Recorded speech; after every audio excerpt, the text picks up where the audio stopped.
Hey, what's up, you beautiful people? Starting a new install, and this is our kind of work. 16-foot pondless on the side of a pretty steep bank. A little bit of landscape around it. Not a massive project. We should be able to knock this out in 3 or 4 days, I would say.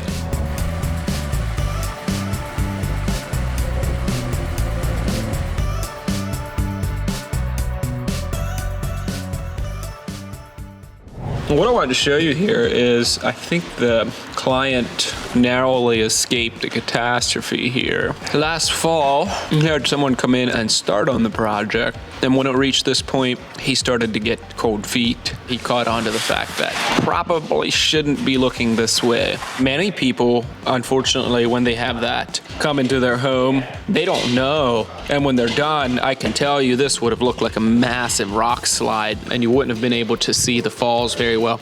I'll see if I can find a picture just online of what this whole thing ends up looking like. And I'm just happy for them that they were able to see this isn't what we're looking for. Stay tuned on this build, and I'll explain to you why people start building water features this way, what the reasoning is behind that, and how it looks, and what you want to do instead so that you end up with something that looks pretty and works well. So stay tuned. It's going to be a fun build. So after talking to the client, I found out that maybe 30 years ago they had a small pond down in here with a long stream that went up there, built by 2 young kids, and yeah, many years ago. And it was failing. They had some leaks, and she just wanted to downsize something a little easier. And then they had a contractor come in and put in what I showed you there, those pictures. Even though it wasn't built, just by the way it was excavated, those types of builds often create either one of 2 looks.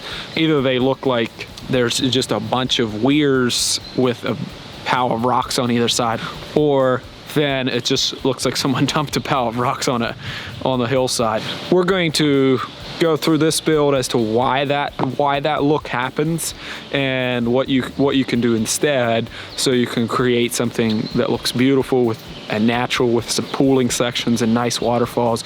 And we're going to try to mimic more of this style of water features. So stay tuned for that.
Okay, phase 1 is finished. The basin is in. This is the underground water storage for the pondless waterfall. We have our pump bolt in here, which is just going to be the housing for the pump. I'm now ready to start building my first waterfalls. It's going to go right here, just facing out this way. I might turn it slightly. It seems like they said they hang out right there. So might turn it slightly this way. But our framing boulders are going to go here, and then once those are set, we'll backfill up against them, excavate for the next ones, and then the ones above that we'll just keep it'll be easier to show you than tell you. But what I do when I reach this point, I come over to my boulder pal and I get a game plan. I kind of pulled everything apart here, looked at all the boulders. I want to see how they fit up, look for character that I can utilize in a waterfalls. And this is kind of what I have for the bottom. I'm gonna probably pull this apart a little bit farther, maybe like a 14-inch falls. A spillway rock goes in here so that it'll fall here. And then I want to use this rock for a backdrop right behind it. It's settled some. And then another frame boulder here so that we get a falls coming into here, as well as a falls coming into here. So water will split around this rock. It'll fall into here, it'll fall into there, create a little pooling section here, and then fall over there.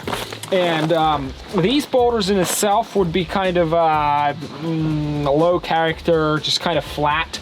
But to create a backdrop with this rock and some more falls coming in from two different angles right behind it, it's gonna look like it's one series of waterfalls. That's what I'm looking for. And then behind this rock, I wanna make sure that water level is just below it, so it doesn't quite spill over this rock, but spill around it. But I do want to make sure that water level isn't down here. I want to make sure that it's up here. It creates a pretty cool visual. You'll be able to see that better once we start building it. So always before I start setting rocks in there, I come out here with my traco and I pull rocks together and I turn them the way I want, because it's easy out here. I can twist them and turn them and push them, and to help me visualize what I want to do. It's so much easier to do it out here than it is in there on the liner. And then once I have something I like, we strap it up, move it in. And that's my way, my favorite way of building them. I want you to notice the style of rock. Not only does the kind of construction have to be right, but you have to use, it's difficult to build. Well, let me show you what the plan was for the other water feature. Here's the rock selection for that water feature. It's thin, it's flat stuff. It's what everyone thinks when they think waterfall. They think, you know, this is a waterfall rock. You stick it out against there and it's nice and flat, and that makes a waterfall. You can see in the pictures what that kind of waterfall creates. And if that's what you're looking for, then this is perfect. But if you want to create something that looks much different than that, you need to start with a different kind of rock. I couldn't build what I'm planning to build there with this rock selection.